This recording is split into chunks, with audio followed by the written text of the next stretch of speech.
ప్రపంచము నలుమూలలకు విస్తరించిన ప్రియమైనటువంటి తెలుగు వారికి అందరికీ కూడా క్రీస్తు నామంలో శుభాభివందనాలు. నేటి ధ్యానాంశము సినగోగుల్లో బోధించటము లేక సమాజ మందిరంలో బోధించుట.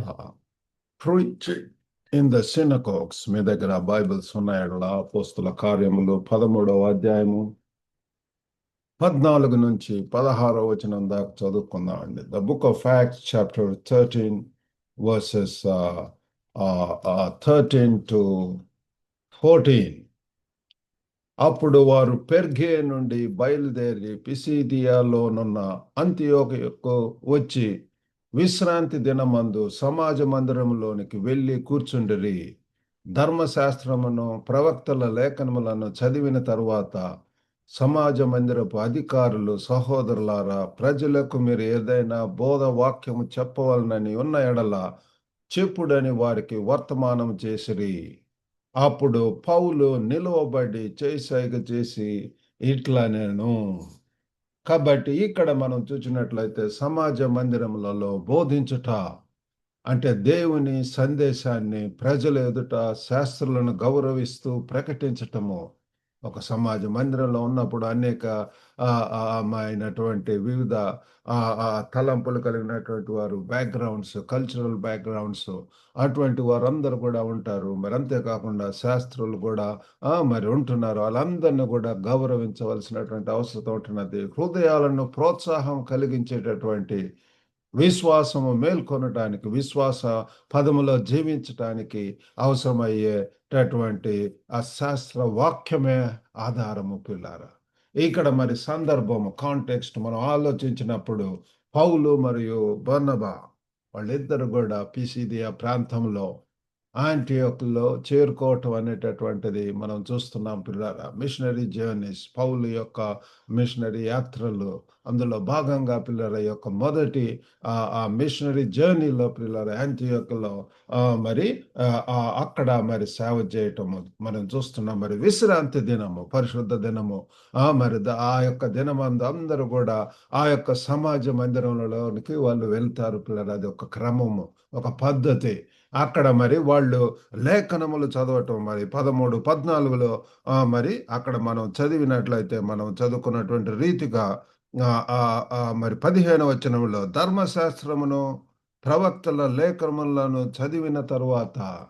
కాబట్టి పిల్లలు అది చాలా ప్రాముఖ్యము, లేఖన పాఠ్యభాగములు. అందుకనే కొన్ని సంఘాలలో మనం చూస్తాము పాత నిబంధన లేఖనము, మరి కొత్త నిబంధన లేఖనము, సువార్త పత్రిక, సువార్త పాఠ్యభాగం అని చెప్పి చదువుతుంటారు. కాబట్టి ఈ రీతిగా ధర్మశాస్త్రము మరియు ప్రవక్తల గ్రంథాలు చదివిన తర్వాత మరి పౌలుకు మరి మాట్లాడమని ఆహ్వానము. Not only just reading the scripture, కానీ బోధ కూడా, preaching is also very important for exhortation, for teaching.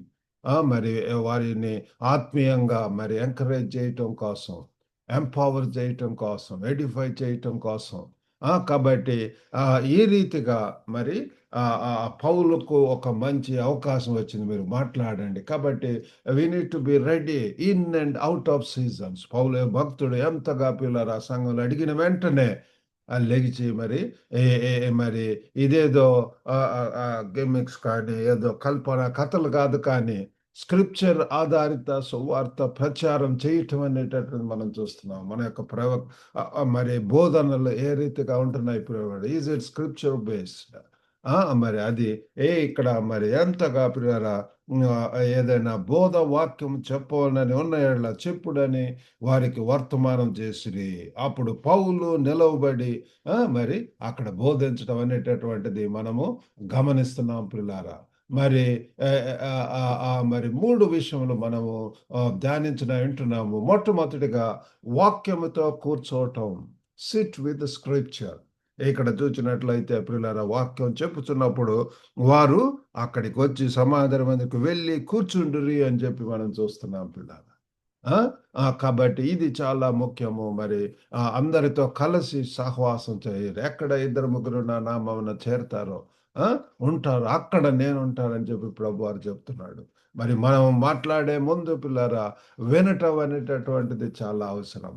స్తుతి ఆరాధన అనేటటువంటిది ఉంటుంది. సాక్ష్యంలు ఉంటాయి. మా యొక్క వీకెండ్ మీటింగ్‌లో మరి స్తుతి ఆరాధనతోటి మేము ప్రారంభిస్తాము. గ్లోబల్ తెలుగు ఫెలోషిప్ ద్వారా ప్రతి శనివారం గూడా మరి ఈ యొక్క కార్యక్రమం జరుగుతది. స్తుతి ఆరాధన ఉంటది. మరి అంతేకాకుండా సాక్ష్యములు, సజీవ సాక్ష్యాలు, అనుభవాలు, వ్యక్తిగత అనుభవాలు చెప్పటం అనేటటువంటిది. మరి అంతేకాకుండా వాక్యోపదేశం గూడా ఉంటది పిల్లారా. కాబట్టి వాక్యంతో కూర్చోండి. SIT with the scripture. మీరు మాట్లాడే ముందు సినగోగుల్లో లేకపోతే ఆ యొక్క సమాజ మందిరంలో మొదట కూర్చునే ధోరణి ఇక్కడ మనకు కనబడుతుంది. రెండవదిగా నిజం మీద నిలబడటము. లేకపోతే సత్యం మీద నిలబడటము. Stand on truth. ఇది చాలా ముఖ్యం పిల్లారా. యేసు ప్రభువే సత్యం. I am the truth. If you know the truth shall set you free అని ఉంటుంది. ఆ సత్యమే మనల్ని విడుదల చేస్తుంది. సత్యం మీద నిల్చోవటం పిల్లరా. ఎప్పుడైనా సరే పౌలు నిల్చొని ప్రకటించటం అనేటటువంటిది చూస్తున్నాము. నిజమైన ప్రోత్సాహం అనేటటువంటిది కేవలము ఆ భావోద్వేగం కాదు, కానీ అది దేవుని వాక్యంలోని నిజముపై ఆధారపడితే, సత్యం మీద పడితే దేవుని యొక్క వాక్యం సత్యం పిల్లారా. ఈ వాక్యం మనకు వెలుగునిస్తుంది పిల్లారా. ఈ వాక్యం ఎంతో రెండంచులు కలిగినటువంటి ఖడ్గం లాంటిది. ఇది నా మాట అగ్ని వంటిది కాదా అని చెప్పి బైబిల్‌లో మనం చూస్తాం. కాబట్టి అంత శక్తివంతమైనటువంటి వాక్యం. దివారాత్రులు దీన్ని ధ్యానించవలసినటువంటి అవసరం ఉంటున్నది. కాబట్టి ఈ యొక్క సత్యం మీద నించున్నప్పుడు సత్య ప్రకటన, సత్యాన్ని మనం ప్రకటించడం అనేటువంటిది మనం చూస్తాం. మూడవదిగా ఉద్దేశంతో మాట్లాడటం. Speak with purpose. ఒక పర్పస్‌తో పిల్లారా. ప్రోత్సాహించే మాట కావాలని చెప్పి వారు అడిగారు. వీళ్ళకు మరి ఏమైనా బోధ వాక్యం చెప్పవాలని ఉన్న ఎడల చెప్పుడని వారికి వర్తమానం కంపెను. కాబట్టి బోధ వాక్యము పిల్లలు హితోపదేశములు మరి టు ఎంకరేజ్, టు ఎడిఫై మా యొక్క గ్లోబల్ తెలుగు ఫెలోషిప్ యొక్క ఆ యొక్క స్లోగన్ ఏంటంటే to encourage, to Edify and to empower. కాబట్టి తెలుగు వారిని ఎంకరేజ్ చేయటం కోసం అనేక రకముల పరిచర్యలు. కాబట్టి ఒక పర్పస్ అనేటటువంటి ఒక గురితోటి, ఒక మిషన్, ఒక విజన్ అనేటటువంటిది చాలా అవసరం పిల్లలు. ఒక target, short term goals and long term goals అనేటువంటి బోధ హృదయాల కోసం పిల్లలు. ఆత్మకు ఓదార్పు, స్పష్టత మరియు దేవుని వైపుకు నడిపించే మార్పుకు లక్ష్యంగా ఉండాలి పిల్లలు. ఈ యొక్క వాక్యమును పిల్లలు మనము చేయబోని మరి హృదయాలను తాకేటటువంటి వాక్యములు, హృదయ అవసరమైనటువంటి వాక్యములు, దేవుని అడిగి దేవుని సన్నిధిలో కనిపెట్టి దేవుడు చెప్పేటటువంటి మాటలు పిల్లారా మనం బోధించినప్పుడు ఆ వాక్యము వారి యొక్క హృదయాల్లో అది పనిచేయటం జరుగుతుంది. ఆ వాక్యము పిల్లరా మరి ఏ రీతిగా వారిలో మార్పు అనేటటువంటి ట్రాన్స్ఫర్మేషన్ అనేటటువంటిది తీసుకొని రావటం అనేటటువంటిది మనం గమనిస్తుంటున్నాం. పౌలు భక్తుడు ఎంతగా పిల్లరా అక్కడ మరి ఆ దేవునికి భయపడులారా అని చెప్పి, వినుడి అని చెప్పి అడ్రస్ చేస్తూ వారికి చెప్పి ఉంటున్నాడు పిల్లరా. కాబట్టి ఈ ఉదయం పిల్లరా మన యొక్క మరి ఆ సినగోగ్ మూమెంట్, సినగోగ్ క్షణం అని చెప్పి ఒకటి ఎంచుకుందాం. మనకు కూడా దేవుడు అటువంటి అవకాశాలు ఇస్తూ ఉంటాడు. When we go to different places they will ask us, can you share God's word అని చెప్పి.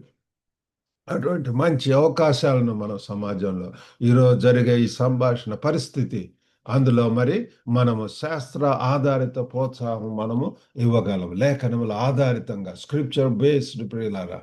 కాబట్టి మనము చేయవలసినటువంటి చర్యలు ఏంటంటే కూర్చొని వినటంలో సిట్, వాక్ అండ్ స్టాండ్ అని చెప్పి వాచ్మెన్ నీ భక్తుడు ఒక మంచి పుస్తకం రా. సిట్, మొదటగా మనం కూర్చొని, ఇక్కడ వీరు కూర్చొని పౌలు భక్తుడు నేనేదో ఇది అని చెప్పి ఏదో ఆ బోధ చెప్పి వెళ్ళటం కాదు, కానీ ఆ సమాజ కార్యక్రమం అంతట్లో కూడా ఉండటం, కూర్చొని వినటం అనేటటువంటిది. మరి అంతేకాకుండా నిజాన్ని ఉపయోగించటం. ఫస్ట్ కూర్చొని పిల్లల సమయము, సందర్భము, దేవుడిచ్చేటటువంటి అవకాశములను చక్కగా వినియోగించుకోవటము.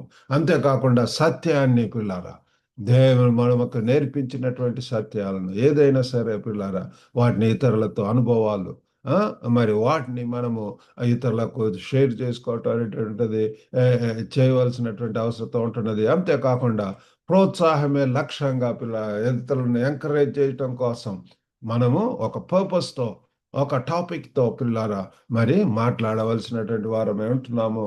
కాబట్టి ఈ యొక్క 13వ అపోస్తల కార్యములు 13 అధ్యాయంలో సున్నగోగులో బోధించడం అనేటటువంటిది అదేదో ఒక ప్రదర్శన కాదు, కానీ అది లేఖనాలను గౌరవించేటటువంటి ఒక ప్రకటన, ఒక పద్ధతి, ఒక మోడల్. పిల్లల మనం కూడా మన యొక్క సమాజ మందిరాలలో, మన యొక్క సమూహాలలో, పిల్లల ఫెలోషిప్స్లో, మరి మనము సహవాసంలో మనం ఇది అవలంబించినప్పుడు నిజంగా మనము గొప్ప ఆ ప్రక్రియ అనేటటువంటి చూడగలము. ఈ దినమందు మనం కూడా మన జీవితం మరి ఇదే నమూనాను ప్రతిబింబించేలాగా దేవుడు మనకు సహాయం చేయను గాక. ముందుగా మనం వినటం అనేటటువంటి చాలా అవసరం పిల్లారా. మరి నిజంపై, సత్యంపై మరి నిలబడటం, అంతేకాకుండా ఉద్దేశంతో మాట్లాడటం. ఆ దేవుని యొక్క వాక్యం ఈ రోజంతా మరి మన యొక్క అడుగులను నడిపించును గాక. క్రీస్తు ద్వారా ప్రోత్సాహం పొందును గాక. దేవుడి యొక్క వాక్యం దీవించును గాక. ప్రార్థన చేసుకుందాం. పరిశుద్ధుడైనటువంటి మా ప్రేమ గల ప్రభువా, సర్వశక్తివంతుడైనటువంటి తండ్రి, పౌలు భక్తుడు ఏ రీతిగా ప్రభువా తండ్రి ఆ సమాజ మందిరంలో కూర్చొని లేఖన ఆ వాక్యాలను, శాస్త్రములను తండ్రి చదివి తండ్రి విని ఉంటున్నాడు ప్రభువా. గొప్ప దేవా తండ్రి, వినగలిగేటటువంటి చెవులను మాకు ఇవ్వండి ప్రభువా. ఓ దయగల నాయన తండ్రి, చెవులు గలవాడు వినును గాక అంటున్నారు. వినుట ప్రభు ఎంత ముఖ్యం, ప్రభు ఎంత ప్రాముఖ్యం. ఓ తండ్రి, మీరే సహాయం చేయండి తండ్రి. సత్యమును తండ్రి మరి ప్రభా, సత్యం కొరకు నిలబడటం. ఓ తండ్రి తండ్రి తండ్రి, ప్రేమ గల ప్రభ, ఈ దినాల్లో ఎన్నో అసత్య మరి వాక్యములు, అబద్ధ బోధకులు తండ్రి ఎక్కువ అవుతున్నాయి తండ్రి. ఏది సత్యం, ఏది అసత్యం తండ్రి తండ్రి, ఏది ప్రభు తండ్రి తండ్రి, ఓ గొప్ప ప్రభు తండ్రి, రైట్ అన్నటువంటిది, రాంగ్ అన్నటువంటిది తెలియలేని పరిస్థితి. ఆ డిజైన్మెంట్ ఇవ్వండి, మీ జ్ఞానంతో నింపండి ప్రభు. మీరు ఇచ్చేటువంటి అవకాశాలతో, మీరు ఉంచినటువంటి ప్రదేశంలో మీ కొరకు మహిమకరంగా జీవించగలిగినట్లు సహాయం చేయమని ఈ దినమంతా కూడా తండ్రి మరి ప్రభా మీ సన్నిధి, మీ యొక్క సహవాసమును తను అనుగ్రహించమని యేసుక్రీస్తు అతి పరిశుద్ధ నామమున అడిగి వేడుకొంచున్నాం తండ్రి. ఆమెన్.